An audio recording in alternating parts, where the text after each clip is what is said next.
Hey everybody, Luke with the One Guy's Garage. Just wanted to give you an update on the car. We're getting it all stripped out, getting it ready. Started removing all of the sound deadening material, getting everything unhooked. I'm not really finding any good how-to on the dash, so I may end up kind of doing one of those. This is how I got the car, so it'll be from this point how-to, but everything else is pretty simple to get apart. Figured out, I think, how we're going to do the steering. I'm going to just buy a quickener, and down there at the end, I'll end up cutting the shaft, putting it in line, and putting a brace to hold it there. That way we can bring that steering wheel back about 4 to 5 inches, I think is how long that thing is.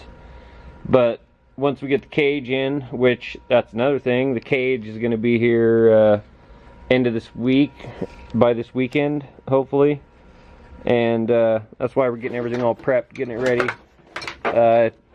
Still got a little bit of stuff to take out. We got to take out this double layer right here so we can get good penetration down to the base. So we got to get a little spot weld cutter so we can get that all taken care of there, because this piece has got to go where the factory seat bolted, which we might as well get rid of the rest of them too, because they're not necessary and they're just adding weight. Then we'll go through and all along the edge on the bottom there, get everything all seam welded up everywhere, get the doors up through all the way around this spot right here, get all that welded, get everything in the back welded.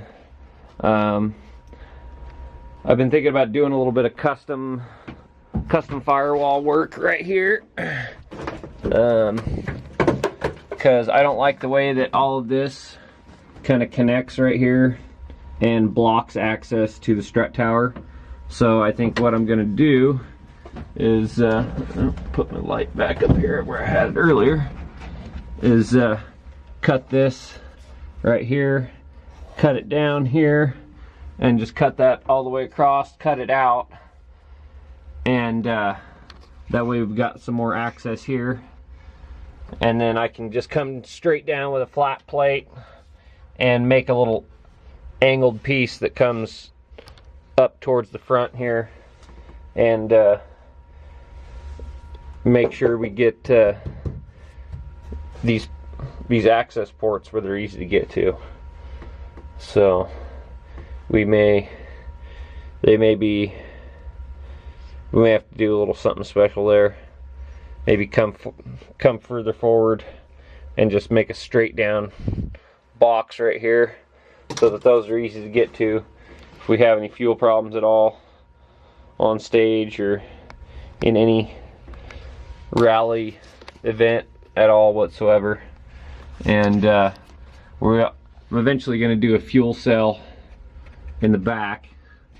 So I think preeminent, the best thing to do is to just cut this, come out here where I can get a good flat spot, and I can flatten these out. That's no big deal. I'll just take my little body hammers to that, bring it back up to where it can weld, but just come along here where it's flat and cut this all out, all the holes and all the junk, cut it out, and leave this rib on the bottom, obviously, because it's doing some stuff. But the springs for the trunk, they're going to be, we don't want the trunk holding itself up if it comes undone.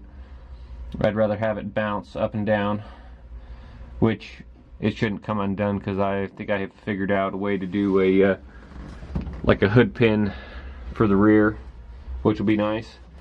And so we got pretty much all of the sound deadening off the floor. The only one that I need to finish is the driver's side, and just a little bit back, right back there in the rear, a little bit there, a little bit in the wheel well, but the stuff in the wheel well is not really that big a deal. I got everywhere that I need to weld. yeah, we just got a little bit right here on the floor where we got to get the wiring and stuff. And I've got the engine out, and can't see real well, but it is kind of a mess in here. So yeah, tried flipping my light on, it didn't work. So gonna roll it back out with everything taken apart, pressure wash everything out, trying to find a manual steering rack, which so far I've heard a bunch of people just pulling the internals apart and packing it full of grease and going for broke, which may be what we end up doing. I don't know. So I still got to pull the fenders off so we can do a full seam weld.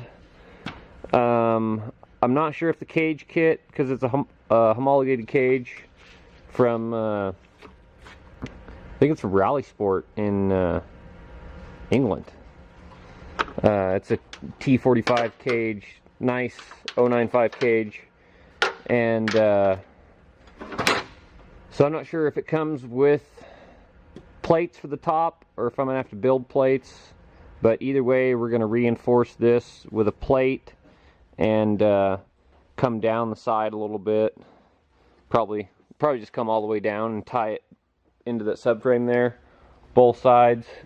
And that's also why I want to do that stuff inside here, because as you can see, there's not really any good place to get there, and there's already some stress here from the kid that had it kind of rallying the car around. So better safe than sorry. I'd rather rebuild those a little bit and make them stronger, drill through in a couple spots, make sure it's all tack welded, put a bunch of spot welds inside, get everything all nice and stiff there, because the last thing we want is one of those strut towers ripping and sending the shock up through the back window. That'd be fun. So other than that, we're doing pretty good. Got the transmission all cleaned up. It is looking mighty nice from what it was when it got here.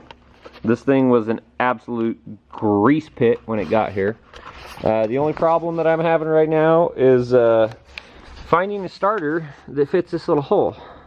I've got two different starters. Automatic starter fits the hole, and I've got a starter that's supposed to be for the manual transmission, and the one that was supposed to be for the manual transmission is not fitting in the hole. So yeah, I don't know what that is. That's actually this one right here. Oh, looky here. See? Starter, manual transmission, no fit in the hole. It doesn't fit. Yeah, so I don't know what the fuck that kid was thinking there. So whoever he got this from, he got the wrong starter. So, thinking about doing lightweight crank, lightweight flywheel.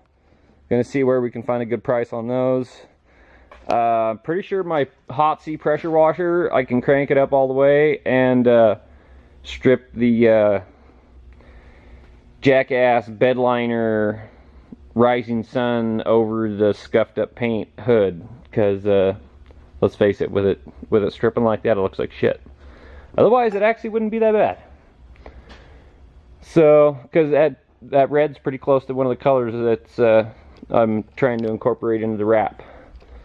So, it wouldn't be all bad. Other thing, got the headers.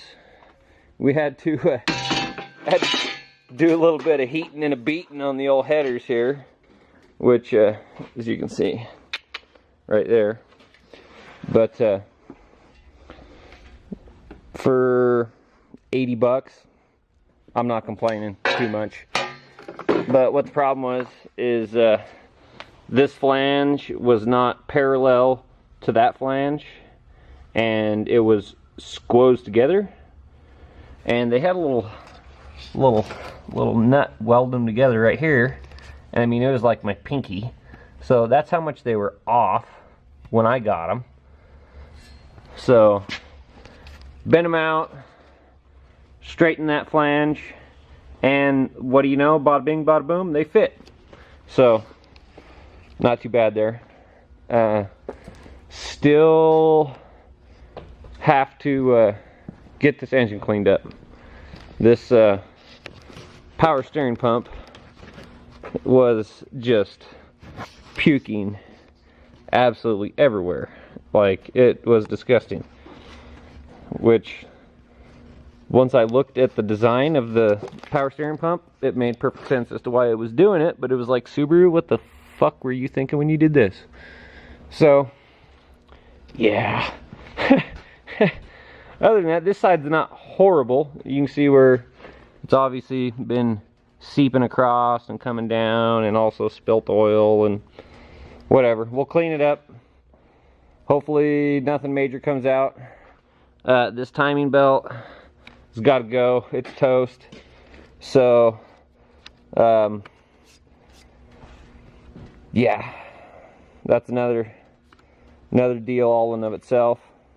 And the cover was no good. So, yeah, we got some work to do to her. It's coming along though.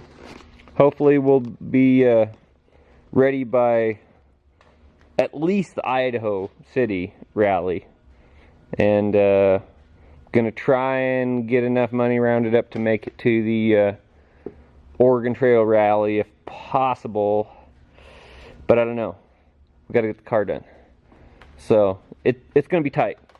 It's gonna be tight, and where I'm not finding much side work to make any extra money to work on this thing, well, you know, slow going.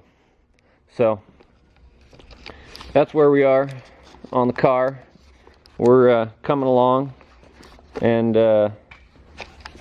hopefully I'll get you guys a little how-to on how to take the rest of this dash out, because the kid that I bought it from for 300 bucks, he had it mostly taken out. So we'll do what we can do, because I know there's some stuff to find. There's a couple of clips that look like they go into the front, like where the wiper motors are.